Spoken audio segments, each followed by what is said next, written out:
பொங்கல் பரிசு தொகையாக ரேஷன் அட்டைதாரர்களுக்கு 3000 ரூபாய் வழங்கப்படும் என முதலமைச்சர் மு க ஸ்டாலின் ஏற்கனவே அறிவித்த நிலையில் இன்று தொடங்கி வைக்க உள்ளார். பொங்கல் பரிசு தொகுப்பாக வேட்டி சேலை, 1 கிலோ பச்சரிசி, 1 கிலோ சர்க்கரை மற்றும் ஒரு முழுநீள கரும்பு வழங்கப்பட உள்ளது. சென்னையில் 49வது புத்தக கண்காட்சியை முதலமைச்சர் மு க ஸ்டாலின் இன்று தொடங்கி வைக்க உள்ளார். இன்று முதல் வரும் 21ஆம் தேதி வரை நடைபெறவுள்ள இந்த புத்தக காட்சியில் சுமார் 1000 அரங்குகள் அமைக்கப்பட்டு புத்தகங்கள் காட்சிக்கு வைக்கப்பட்டுள்ளன. புத்தக காட்சி காலை 11 மணிக்கு தொடங்கி 8:30 மணி வரை நடைபெறும் என தெரிவிக்கப்பட்டுள்ளது.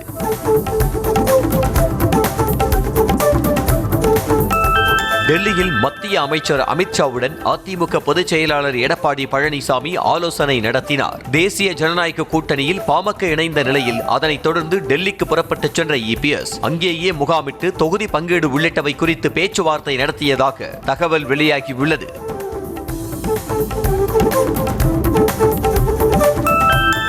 அதிமுக பொதுச் செயலாளர் எடப்பாடி பழனிசாமி டெல்லி சென்றது குறித்த கேள்விக்கு இது என்ன உலக அதிசயமா என முன்னாள் முதல்வர் ஓபிஎஸ் பதில் கேள்வி எழுப்பினார். மதுரை விமான நிலையத்தில் செய்தியாளர்களுக்கு பேட்டி அளித்த அவர் கூட்டணி தொடர்பான கேள்விக்கு நிபந்தனையற்ற ஆதரவு என தெரிவித்தார்.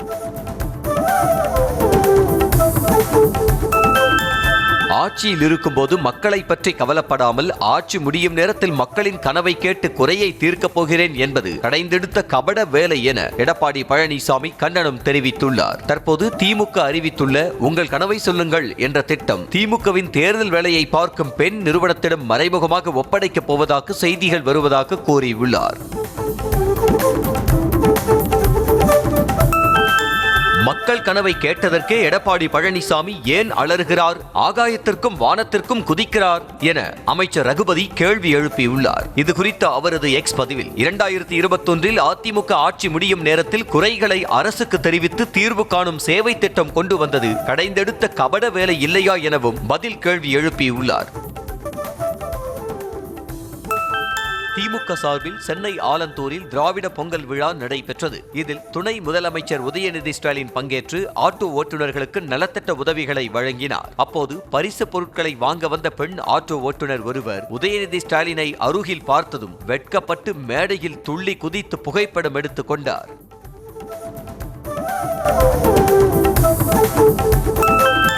சென்னை அருகே குரோம்பேட்டையில் புதிதாக கட்டப்பட்ட ரயில்வே சுரங்கப்பாதையை துணை முதலமைச்சர் உதயநிதி ஸ்டாலின் திறந்து வைத்தார். 2007இல் தொடங்கப்பட்ட இந்த சுரங்கப்பாதை பணி 10 ஆண்டுகளாக கிடப்பில் போடப்பட்டிருந்த நிலையில் 2019இல் மீண்டும் தொடங்கி 18 ஆண்டுகளுக்கு பிறகு தற்போது திறக்கப்பட்டுள்ளது.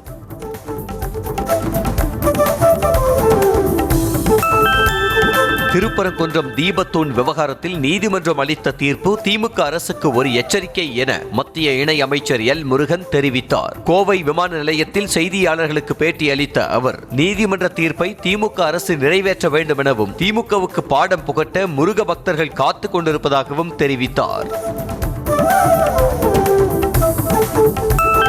துணை முதல்வர் உதயநிதி ஸ்டாலின் பிறந்த நாளை முன்னிட்டு புதுக்கோட்டை மாவட்டம் அறந்தாங்கியில் குடும்ப தலைவிகளுக்கு இல்லம் தேடி நலத்திட்ட உதவிகளை அமைச்சர் ரகுபதி வழங்கினார். அப்போது பேசிய அவர் காசு கொடுத்து கூப்பிட்டாலும் பாஜகவுக்கு கூட்டம் சேராது எனவும் அமித்ஷாவே வந்தாலும் காத்திருந்துதான் பேச வேண்டும் என்றார். தமிழ்நாட்டில் இன்று 5 மாவட்டங்களில் கனமழை பெய்ய வாய்ப்புள்ளதாக சென்னை வானிலை ஆய்வு மையம் தெரிவித்துள்ளது. அதன்படி ராமநாதபுரம், புதுக்கோட்டை, தஞ்சாவூர், திருவாரூர், நாகப்பட்டினம் ஆகிய 5 மாவட்டங்களில் கனமழை பெய்யும் என கணிக்கப்பட்டுள்ளது.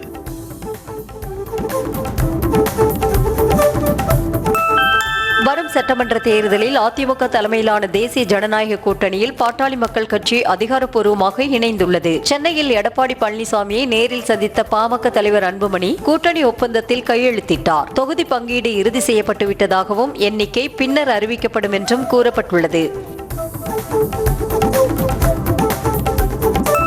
தேசிய ஜனநாயக கூட்டணி வலுப்பெற்று வருவது திமுக தலைவர் ஸ்டாலினை பதற்றமடைய வைத்திருப்பதாக பாஜக மூத்த தலைவர் தமிழிசை சவுந்தரராஜன் தெரிவித்தார். கோவை விமான நிலையத்தில் செய்தியாளர்களுக்கு பேட்டி அளித்த அவர் காங்கிரஸ் நிர்வாகிகளின் ஆட்சியில் பங்கு கருத்தால் கூட்டணியில் குழப்பம் ஏற்பட்டுள்ளதால் திமுக கூட்டணி வலுவிழந்து வருவதாக தெரிவித்தார்.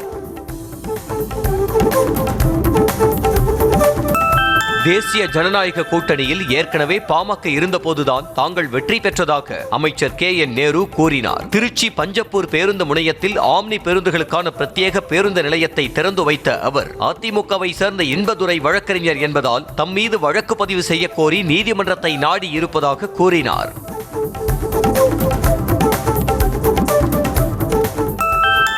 தமிழ்நாட்டில் சட்டமன்ற தேர்தல் பணிகள் சூடுபிடித்திருக்கும் நிலையில் அகில இந்திய காங்கிரஸ் கட்சி சார்பில் தேர்தல் பார்வையாளர்கள் நியமிக்கப்பட்டுள்ளனர். தமிழ்நாடு, கேரளா உள்ளிட்ட 5 மாநிலங்களில் சட்டமன்ற தேர்தல் இந்த ஆண்டு நடைபெற உள்ளது. இந்நிலையில் முகுல் வாஸ்னிக், உத்தம் குமார் ரெட்டி மற்றும் ஹூஜி முகமது நிஜாமுதீன் ஆகிய மூவரையும் தேர்தல் பார்வையாளர்களாக கட்சி தலைமை நியமித்துள்ளது.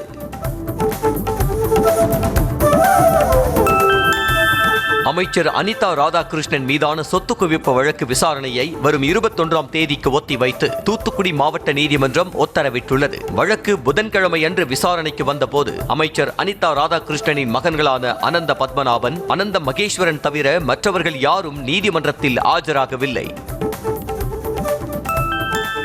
அதிமுகவுடன் தான் தேமுதிக கூட்டணி வைக்கும் என்று முன்னாள் அமைச்சர் KD ராஜேந்திர பாலாஜி கூறினார். எடப்பாடி பழனிசாமியுடன் உள்ளவர்கள் யாரும் தாவேக்கவுக்கு செல்ல வாய்ப்பில்லை என்றும் யாரும் போகவும் மாட்டார்கள் என்றவர் திமுக காங்கிரஸ் இடையே கருத்து வேறுபாடு கிடையாது, அது கருத்து மோதல் என்று கூறினார். ஆகவே கூட்டணிக்குள் கருத்து மோதல் பலமாக வெடிக்க வாய்ப்புள்ளதாகவும் அவர் தெரிவித்தார். அதிமுக முன்னாள் அமைச்சர் வைகை செல்வனுக்கு தாவேக்கவில் சீட்டும் கொடுக்கவில்லை, அவர் ஜெயிக்கவும் இல்லை எனவும் அதனால் அவருக்கு கருத்து கூற வேண்டிய அவசியமும் இல்லை என அக்கட்சி நிர்வாக குழு தலைமை ஒருங்கிணைப்பாளர் செங்கோட்டையன் தெரிவித்தார். ஈரோடு மாவட்டம் கோட்டு வீரம்பாளையத்தில் செய்தியாளர்களுக்கு பேட்டி அளித்த அவர் தாவேக்கவில் பல பேர் இணைய உள்ளதாக கூறினார்.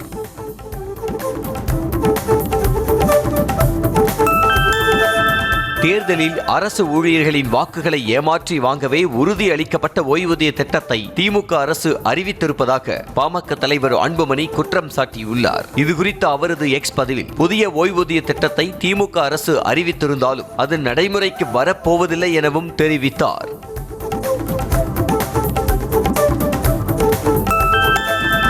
தேர்தல் வரும் நேரங்களில் தான் பாஜகவினர் சிவனையோ முருகனையோ ராமரையோ எடுத்துக்கொண்டு வருவார்கள் என தமிழ்நாடு காங்கிரசின் முன்னாள் மாநில தலைவர் KS அழகிரி சாடினார். கடலூரில் செய்தியாளர்களை சந்தித்த அவர் முதலமைச்சர் மு க ஸ்டாலினை இந்து விரோதி போல அல்லது இந்துக்களுக்கு எதிரான அரசு போல பரப்புரை செய்யப்படுவதை வன்மையாக கண்டிப்பதாக கூறினார்.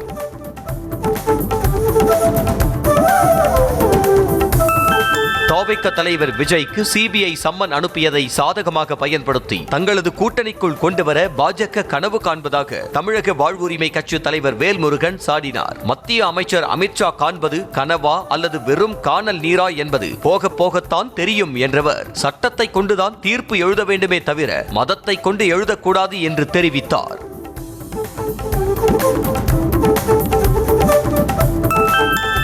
திமுக பொய் சொல்லி ஆட்சியை பிடித்து விட்டதாகவும் தேர்தலின் போது கொடுத்த வாக்குறுதிகளை நிறைவேற்றவில்லை எனவும் புதிய தமிழகம் கட்சி தலைவர் டாக்டர் கிருஷ்ணசாமி குற்றம் சாட்டினார். மதுரையில் நடைபெற்ற அக்கட்சியின் 7வது மாநில மாநாட்டில் பேசிய அவர் 2026 தேர்தலில் திமுக ஆட்சியை வீழ்த்தி வீட்டுக்கு அனுப்ப வேண்டும் என்றார். திருப்பரங்குன்றம் விவகாரம் தொடர்பான வழக்கில் ராம ரவிக்குமார் சார்பில் உச்சநீதிமன்றத்தில் கேவியட் மனு தாக்கல் செய்யப்பட்டது. திருப்பரங்குன்றம் விவகாரத்தில் சென்னை உயர்நீதிமன்ற மதுரை கிளை தனி நீதிபதி அளித்த உத்தரவை உறுதி செய்து 2 நீதிபதிகள் அமர்வு தீர்ப்பளித்தது. இதனை எதிர்த்து அரசு உச்சநீதிமன்றத்தில் மேல்முறையீடு செய்தால் தங்கள் தரப்பு வாதத்தை கேட்காமல் எந்த உத்தரவும் பிறப்பிக்கக்கூடாது என வலியுறுத்தப்பட்டுள்ளது. பிரான்ஸ் வெளியுறவுத்துறை அமைச்சரை மத்திய அமைச்சர் ஜெய்சங்கர் சந்தித்து ஆலோசனை நடத்தினார். அப்போது இருநாட்டு உறவு, வர்த்தகம் உள்ளிட்ட பல்வேறு முக்கிய விவகாரங்கள் குறித்து இருவரும் பேச்சுவார்த்தை நடத்தினர். மேலும் பல முக்கிய ஒப்பந்தங்கள் கையெழுத்தானதாக கூறப்படுகிறது. இரண்டாம் கட்டமாக 12 மாநிலங்கள் மற்றும் யூனியன் பிரதேசங்களில் மேற்கொள்ளப்பட்ட SIR பணிகளுக்கு பின்னர் 6,50,00,000 வாக்காளர்கள் நீக்கம் செய்யப்பட்டுள்ளதாக தேர்தல் ஆணையம் தெரிவித்துள்ளது. தமிழ்நாடு, உத்தரப்பிரதேசம், மேற்கு வங்கம், ராஜஸ்தான், சத்தீஸ்கர் உள்ளிட்ட மாநிலங்களில் SIR பணிகள் மேற்கொள்ளப்பட்டன.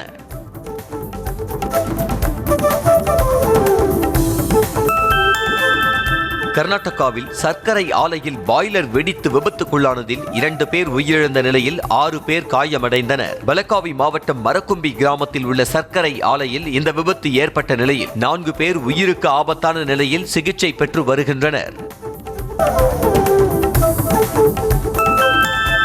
மாதாந்திர மதிப்பூதிய உயர்வு உள்ளிட்ட பல்வேறு கோரிக்கைகளை நிறைவேற்ற வலியுறுத்தி கொல்கத்தாவில் ஆஷா பெண் ஊழியர்கள் போராட்டத்தில் ஈடுபட்டனர். சாலையில் தடுப்புகளை அமைத்து தடுக்க முயன்ற போலீசாரை மீறி சுகாதாரத்துறை தலைமை அலுவலகம் முன்பு போராட்டம் நடத்தியதால் பரபரப்பு ஏற்பட்டது.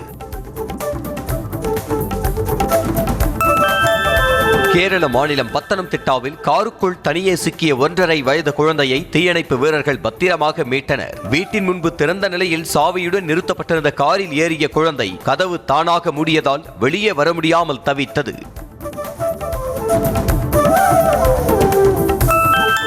பெங்களூருவில் தொடர் மடிக்கணினி திருட்டில் ஈடுபட்டு வந்த 2 பேரை போலீசார் கைது செய்தனர். திருட்டு வழக்கு ஒன்றை விசாரித்த எலக்ட்ரானிக் சிட்டி போலீசார் தமிழ்நாட்டைச் சேர்ந்த கௌதம், ராஜதுரை ஆகியோரை கைது செய்து 40 லட்சம் ரூபாய் மதிப்புள்ள மடிக்கணினிகளை பறிமுதல் செய்தனர்.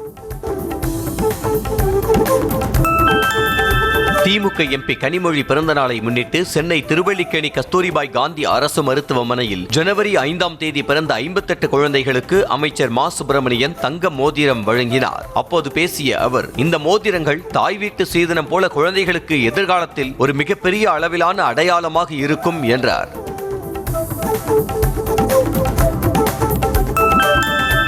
உலக மகா திருடர்கள் அனைவரும் சேர்ந்து பெரிய திருடரிடம் மனு கொடுத்த கதைதான் ஆளுநரிடம் அதிமுக மனு அளித்தது என திமுக அமைப்பு செயலாளர் RS பாரதி விமர்சனம் செய்தார். சென்னை ஆலந்தூரில் செய்தியாளர்களுக்கு பேட்டியளித்த அவர், காங்கிரஸ் நிர்வாகிகள் சொல்வது அவரவர் தனிப்பட்ட கருத்து எனவும் ராகுலும் ஸ்டாலினும் எடுக்கும் முடிவுதான் உறுதியானது எனவும் தெரிவித்தார்.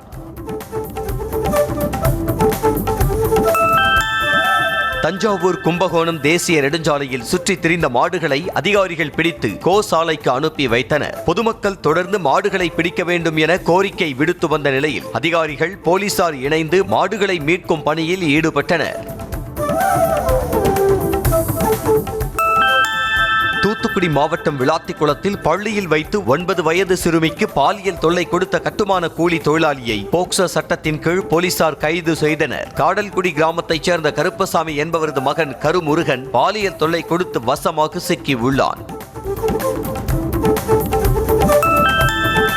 வேலூர் மாவட்டம் பேரணாம்பட்டு அருகே தனியாருக்கு சொந்தமான நிலத்தில் மாட்டுத்தோல் கழிவுகளை கொட்டி காய வைப்பதால் துர்நாற்றம் வீசுவதோடு சுகாதார சீர்கேடு ஏற்பட்டு நோய் தொற்று பரவும் அபாயம் ஏற்பட்டுள்ளதாக பொதுமக்கள் வேதனை தெரிவித்துள்ளனர். மேலும் விரைந்து நடவடிக்கை எடுக்க வேண்டும் என அதிகாரிகளுக்கு கோரிக்கை விடுத்துள்ளனர்.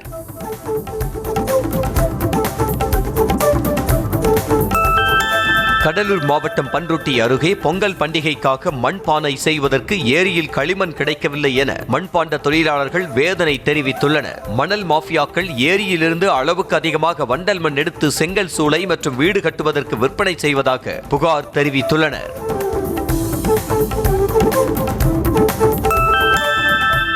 கோழி வளர்ப்பு கூலி குறைந்தபட்சம் கிலோவிற்கு 15 ரூபாயாக வழங்க வேண்டும் உள்ளிட்ட கோரிக்கைகளை வலியுறுத்தி போராட்டம் நடத்தப்படும் என தமிழ்நாடு கறிக்கோழி வளர்ப்பு விவசாயிகள் சங்கம் அறிவித்துள்ளது. கிருஷ்ணகிரியில் நடைபெற்ற ஆலோசனைக் கூட்டத்தில் தனி நலவாரியம் உள்ளிட்ட கோரிக்கைகளை வலியுறுத்தி தீர்மானம் நிறைவேற்றப்பட்டது.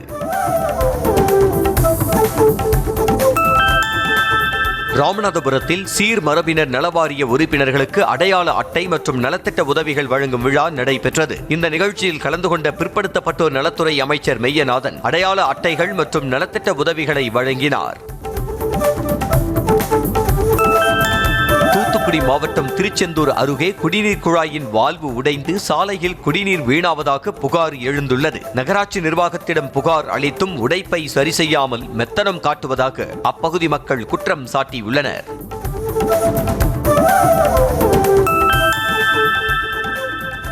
உலக புகழ்பெற்ற மதுரை அலங்காநல்லூர், பாலமேடு மற்றும் அவனியாபுரம் ஜல்லிக்கட்டு போட்டிகளில் கலந்து கொள்ளும் மாடுபிடி வீரர்கள் மற்றும் காளைகளுக்கான ஆன்லைன் முன்பதிவு தொடங்கி நடைபெற்று வருகிறது. madurai.nic.in என்ற இணையதளத்தில் போட்டிகளில் பங்கேற்பவர்கள் முன்பதிவு செய்து வருகிறார்கள். இன்று மாலை 5 மணி வரை காளைகள் மற்றும் மாடுபிடி வீரர்கள் பதிவு செய்யலாம் என அறிவிக்கப்பட்டுள்ளது.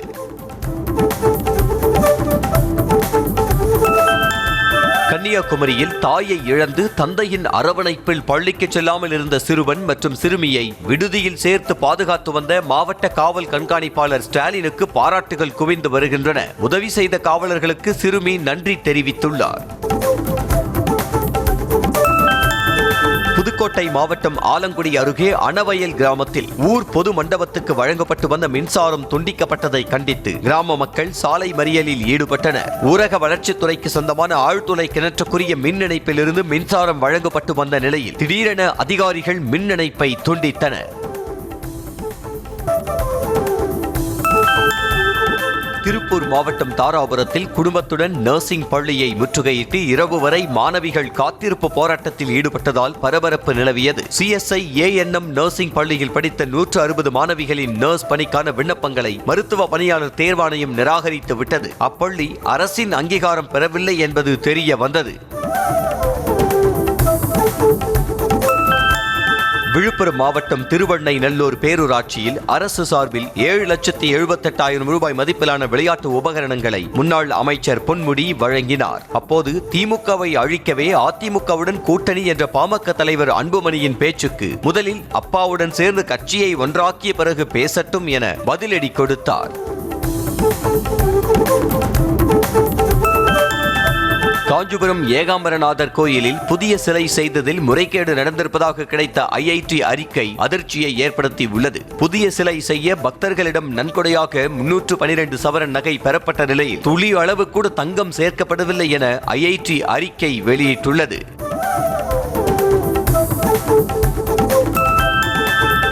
பொங்கல் பண்டிகையை முன்னிட்டு சிவகங்கை மாவட்டத்தில் ஜல்லிக்கட்டு காளைகளுக்கு தீவிர பயிற்சி அளிக்கப்பட்டு வருகிறது. மதகுப்பட்டி அருகே இலங்கை முன்னாள் அமைச்சர் செந்தில் தொண்டமானுக்கு சொந்தமான காளைகளுக்கு பொம்மை மனிதர்களை வைத்தும் மற்றும் பல்வேறு விதமான பயிற்சிகளும் அளிக்கப்பட்டு வருகிறது.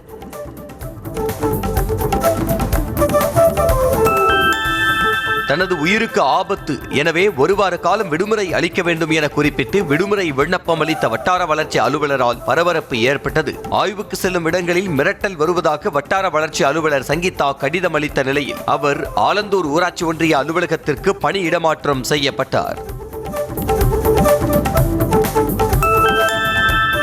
கோவையில் பழிக்கு பழியாக ஜாமீன் கைதியை கொலை செய்த கும்பலை போலீசார் தேடி வருகின்றனர். செல்வப்புரம் பகுதியில் 2024 நடைபெற்ற விநாயகர் சதுர்த்தி விழாவின் போது கோகுல கிருஷ்ணன் வெட்டி கொலை செய்யப்பட்டார். இந்த வழக்கில் முக்கிய குற்றவாளியான ஜப்பான் என்கிற பிரவீன்குமார் ஜாமீனில் வெளியே வந்திருந்த நிலையில் 4 பேர் கும்பலால் கொலை செய்யப்பட்டார்.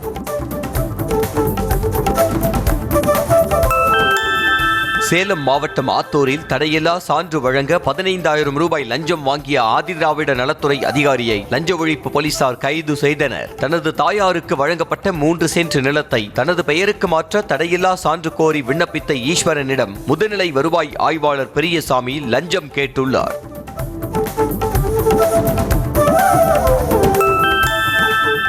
விருதுநகர் மாவட்டம் காரியாபட்டி அருகே வீட்டு பிரச்சனையால் சித்தப்பாவை சரமாரியாக வெட்டி கொலை செய்த அண்ணன் மகன் உள்ளிட்ட 4 பேர் காவல் நிலையத்தில் சரணடைந்தனர். ஆவியூரைச் சேர்ந்த பிரவீன் அவரது கூட்டாளிகளுடன் கஞ்சா போதையில் சென்று சித்தப்பா ராமசாமியை சரமாரியாக வெட்டி சாய்த்துள்ளனர்.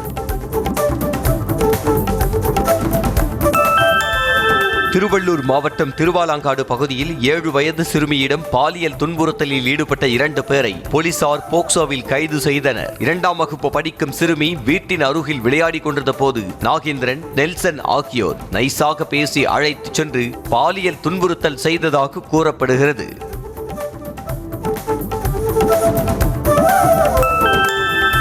திருவள்ளூர் மாவட்டம் திருத்தணியில் உள்ள சமூக நீதி விடுதியில் முறையாக உணவு வழங்கப்படவில்லை என கூறி மாணவர்கள் கோட்டாட்சியரிடம் புகார் அளித்தனர். திருத்தணி அரசு கலைக்கல்லூரியில் படித்து வரும் மாணவர்கள் 50க்கும் மேற்பட்டோர் அங்குள்ள சமூக நீதி விடுதியில் தங்கி படித்து வரும் நிலையில் கடந்த 50 நாட்களாக சரியாக உணவு வழங்கப்படவில்லை என புகார் தெரிவித்தனர்.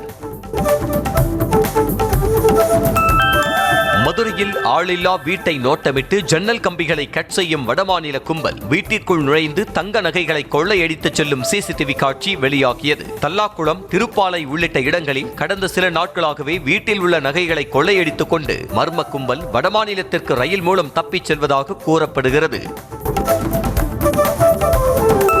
உதகை அடுத்த முத்தோரை பாலாடா பகுதியில் ஓட்டுநரின் கட்டுப்பாட்டை இழந்த மினி பேருந்து சுமார் 100 அடி பள்ளத்தில் கவிழ்ந்து விபத்துக்குள்ளானது. உதகையிலிருந்து தங்காடு கிராமத்தை நோக்கி 25 பயணிகளுடன் சென்ற மினி பேருந்து விபத்தில் சிக்கியது. காயமடைந்த பயணிகள் 20க்கும் மேற்பட்டோர் உதகை அரசு மருத்துவமனையில் சிகிச்சை பெற்று வருகின்றனர்.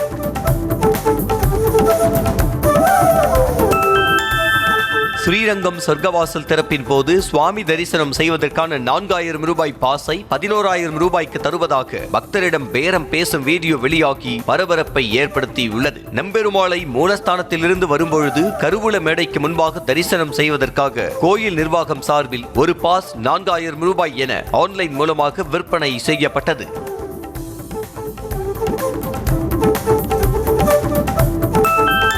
காஞ்சிபுரம் மாவட்டம் ஒரகடத்தில் அமைந்துள்ள தனியார் பள்ளியில் சமத்துவ பொங்கல் விழா கோலாகலமாக நடைபெற்றது. பள்ளி வளாகத்தில் வண்ண கோலமிட்டு மண் பானையில் பொங்கல் வைத்து பொங்கும் போது பொங்கலோ பொங்கல் என்று சிறுவர்கள் முழக்கமிட்டனர். பின்னர் நடைபெற்ற கரகாட்டம், கும்மியாட்டம், சிலம்பம் சுற்றுதல் உள்ளிட்ட நிகழ்ச்சிகளில் மாணவர்கள் உற்சாகத்துடன் கலந்து கொண்டனர். மயிலாடுதுறை ரயில் நிலையத்தில் நடைபெற்று வரும் விரிவாக்க பணிகளை திருச்சி கோட்ட மேலாளர் பாலக்ராம் நெகியும் MP சுதாவும் நேரில் ஆய்வு செய்தனர். அம்ரித் பாரத் திட்டத்தின் கீழ் ஜங்ஷன் முகப்பு பகுதி, பார்க்கிங் ஏரியா, எஸ்கலேட்டர், லிப்ட் மற்றும் நடைமேடைகளை மேம்படுத்தும் பணிகள் முழு வீச்சில் நடைபெற்று வருகிறது. புதுச்சேரியில் பிரபல துணிக்கடையில் துணி வாங்குவது போல நடித்து ஊழியரின் ஹெல்மெட்டை இளைஞர் திருடிச் சென்ற CCTV காட்சி வெளியாகியுள்ளது. காமராஜர் சாலையில் உள்ள கடைக்கு வந்த இளைஞர் ஒருவர் துணி வாங்குவது போல உள்ளே நுழைந்து திரும்பிச் செல்லும் போது ஊழியர்கள் பொருட்கள் வைக்கும் கபோர்டிலிருந்து ஹெல்மெட்டை திருடிச் சென்றார். கனமழை வெள்ளம் காரணமாக கொசோவா நாட்டு மக்களின் இயல்பு வாழ்க்கை கடுமையாக பாதிக்கப்பட்டுள்ளது. வீடுகளை சூழ்ந்து காணப்படும் வெள்ளத்தில் வாகனங்கள் மூழ்கி கிடக்கும் ட்ரோன் காட்சிகள் வெளியாகியுள்ளன. தொடர்ந்து மீட்பு பணிகள் மேற்கொள்ளப்பட்டு வருகிறது. வரி விதிப்பு விவகாரத்தில் வெளிநாடு தலைவர்களை அமெரிக்க அதிபர் டிரம்ப் கேலி செய்து வருகிறார். எதை வேண்டுமானாலும் செய்து கொள்ளுங்கள், தயவு செய்து மக்களிடம் மட்டும் சொல்லிவிடாதீர்கள் என பிரான்ஸ் அதிபர் இமானுவேல் மேக்ரான் கெஞ்சியதாக அதிபர் கேலி செய்த வீடியோ வெளியாகியுள்ளது. உக்ரைனின் டினிப்ரோ நகரம் மீது ரஷ்யா நடத்திய ட்ரோன் தாக்குதலில் வாகனங்கள், வீடுகள் சேதமடைந்தன. ரஷ்ய அதிபர் புட்டின் அதிகாரத்தில் இருக்கும் வரை அமைதி சாத்தியமில்லை என உக்ரைன் மக்கள் வேதனை தெரிவித்துள்ளனர்.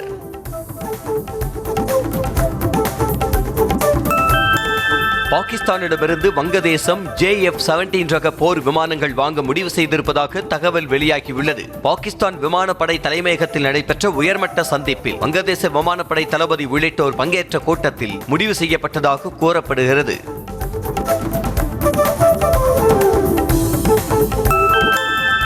டாக்காவிலிருந்து பாகிஸ்தானின் கராச்சி நகருக்கு வங்கதேச அரசு நேரடி விமான சேவையை வரும் 29ஆம் தேதி முதல் தொடங்க உள்ளதாக அறிவித்துள்ளது. கடந்த 2012ஆம் ஆண்டு இரு நகரங்களுக்கிடையே நேரடி விமான சேவை இருந்த நிலையில் பின்னர் நிறுத்தப்பட்டது. இந்நிலையில் மீண்டும் நேரடி விமான சேவையை தொடங்க முடிவு செய்யப்பட்டு பணிகள் மேற்கொள்ளப்பட்டு வருகின்றன.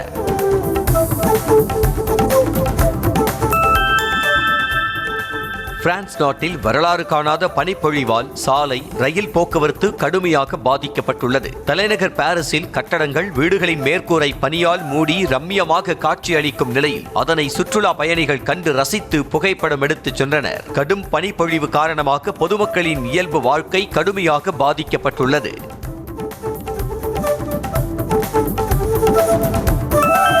ஹங்கேரியில் சக்தி வாய்ந்த புயல் காரணமாக நாட்டின் பல்வேறு பகுதிகள் பனி போர்வையால் போர்த்தியது போல் காட்சியளிக்கும் ட்ரோன் காட்சி வெளியாகியுள்ளது. ஏரிகள் உறைந்து காணப்படும் நிலையில் வீடுகளின் மேற்பகுதி முழுவதும் பனி படர்ந்து காணப்பட்டதால் பொதுமக்களின் இயல்பு வாழ்க்கை முடங்கியது.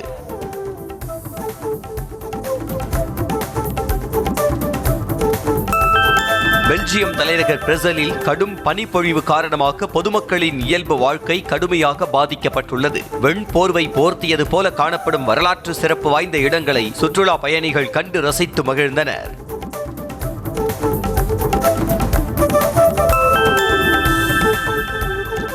இலங்கைக்கு எதிரான T20 தொடரின் முதல் போட்டியில் பாகிஸ்தான் அணி 6 விக்கெட்டுகள் வித்தியாசத்தில் அபார வெற்றி பெற்றது.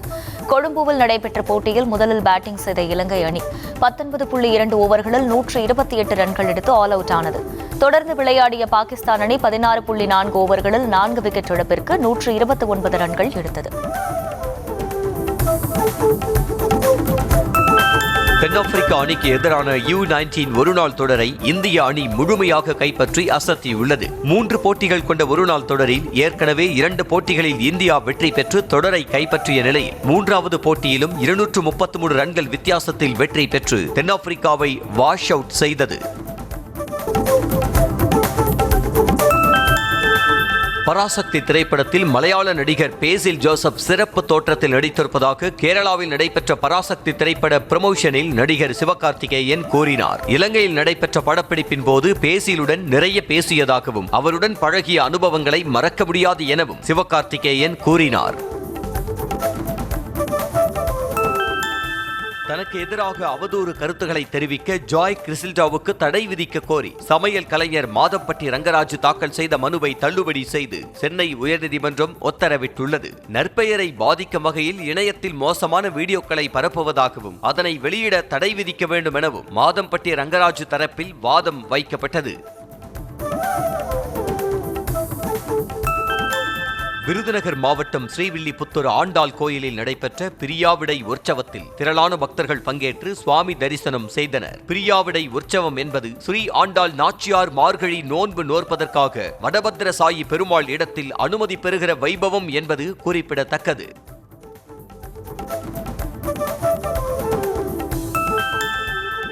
திருவண்ணாமலை அருணாச்சலேஸ்வரர் கோயிலில் கார்த்திகை தீ மை விற்பனை செய்யப்பட்டு வருகிறது. மகாதீப கொப்பரையிலிருந்து எடுக்கப்பட்ட தீபமை 10 ரூபாய்க்கு பக்தர்களுக்கு விற்பனை செய்யப்படுகிறது. கோயிலில் காலை 10 மணி முதல் மதியம் 1 மணி வரையும், மதியம் 3 மணி முதல் மாலை 6 மணி வரையும் பக்தர்களுக்கு வழங்கப்பட்டு வருகிறது.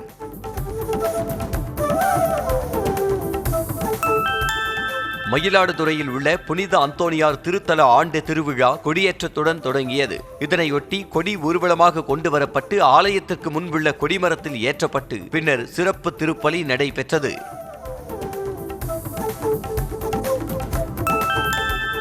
மோட்டோரோலா மொபைல் உலகில் புதிய புரட்சியாக ரேசர் மாடலில் மடிக்கக்கூடிய புதிய வகையிலான ஸ்மார்ட் போன் அறிமுகம் செய்யப்பட்டுள்ளது. 32 MP செல்ஃபி கேமராவுடன் செயற்கை நுண்ணறிவு அம்சங்களும் இந்த மொபைலில் இடம்பெற்றுள்ளன. மொபைல் போனின் அதிகாரப்பூர்வ விலை நிலவரம் மற்றும் விற்பனை நிலவரம் குறித்த அறிவிப்பு விரைவில் வெளியாக உள்ளது.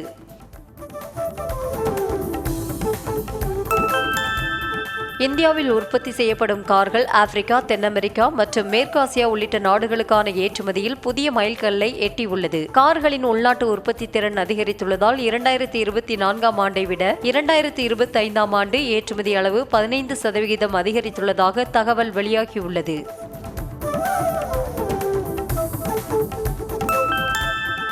நெல்லையில் வாக்காளர் பட்டியலில் பெயர் சேர்க்க 41,000 ரூபாய் புதிய விண்ணப்பங்கள் வந்துள்ளதாக மாவட்ட ஆட்சியர் சுகுமார் தெரிவித்தார். அனைத்து கட்சி பிரமுகர்கள் முன்னிலையில் நடைபெற்ற மாதிரி வாக்குப்பதிவு நிகழ்ச்சியில் பங்கேற்ற அவர் வாக்குப்பதிவு இயந்திரங்கள் சரிபார்க்கும் பணிகள் நடந்து முடிந்திருப்பதாக தெரிவித்தார்.